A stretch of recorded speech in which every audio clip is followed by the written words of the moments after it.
श्री स्वामी समर्थ. जर तुम्ही रागाच्या क्षणी एक क्षण संयम ठेवला तर पुढील 100 दिवसांच्या दुःखांपासून वाचू शकता. कधीही कोणाची निंदा करू नका.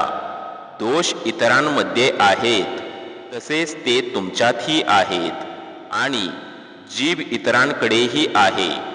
मोह इतका करू नका की दोष दिसेनासा होईल आणि द्वेष इतका वाढवू नका की गुण कधी दिसणारच नाहीत. विष प्राशन करूनही शंकर महादेव झाले आणि अमृत पिऊनही राहू केतू असुरच राहिलेत. जर कर्म आणि ध्येय योग्य असेल तर श्राप सुद्धा आशीर्वादात बदलतो. स्वतःला भगवंताच्या शक्तीशी जोडा आणि बाकी सर्व ईश्वरावर सोडा. श्री स्वामी समर्थ.